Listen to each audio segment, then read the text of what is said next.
కృష్ణుడికి కనీసం బయటపడే వరకు ఏ ఆపద లేదు. కృష్ణుడికి కానీ కృష్ణుడి కంటే ముందు దేవకి గర్భంలో పుట్టిన వాళ్ళకి కానీ బయటపడే వరకు ఏ ఆపద లేదు. బయట పడగానే చంపేయడానికి మేనమావ సిద్ధంగా ఉన్నాడు. పరీక్షిత్తు పరిస్థితి మరీ ఘోరం, కడుపులో ఉండగానే వచ్చింది ఆపద.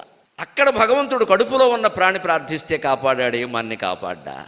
ఎలా ప్రార్థించాడండి? పోతన గారు పద్యాలు రాస్తాడు అద్భుతంగా. వ్యాసుని భావాలను ఎంత బాగా అనువదించాడంటే ఆ మహానుభావుడు. ఉత్తర గర్భంలో ఉన్నటువంటి శిశువు అశ్వత్థామ ప్రయోగించినటువంటి బ్రహ్మశిరోనామకాస్త్రం వచ్చి అగ్నులు నిప్పులు కక్కుకుంటూ వస్తూ ఉంటే, తల్లి గర్భం మీద పడుతూ ఉంటే ఆ తేజస్సుకి తట్టుకోలేక, అగ్ని వేడికి తట్టుకోలేక బాధపడుతున్నాడు. ఎవరికి చెప్పాలో తెలియక, అసలు ఎవరికి చెప్పాలో అనే జ్ఞానం వచ్చింది ఆయనకి భగవంతుని ప్రార్థించాలని. కుయ్యిడ శక్తి లేదు ఉదరగోళము లోపలనున్నవాడ, కుయ్యిడ శక్తి లేదు ఉదరగోళము లోపలనున్నవాడ, దిక్కయ్యది తాననాథనని ఎప్పుడు తల్లి తలంప విందు, దిక్కెయ్యది తాననాథనని ఎప్పుడు తల్లి తలంప విందు, నేడి ఇషువన్నివాయుటకు ఎయ్యది మార్గము, నేడి ఇషువన్నివాయుటకు ఎయ్యది మార్గము, నన్ను బ్రోవనే ఎయ్యగలండు, నన్ను బ్రోవనే ఎయ్యగలండు, గర్భజనితాపదను ఎవడెరుంగు దైవమా, గర్భజనితాపదను ఎవడెరుంగు దైవమా, రాడాజోడ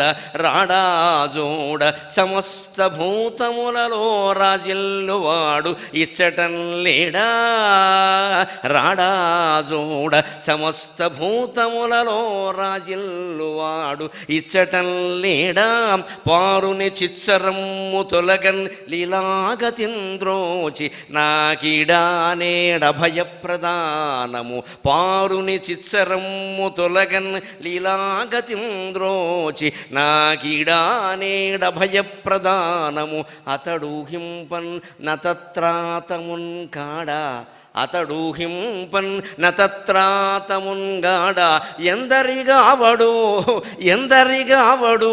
ఈ ఎడల మత్కర్మంబు తానెట్టిదో, ఈ ఎడల మత్కర్మంబు తానెట్టిదో.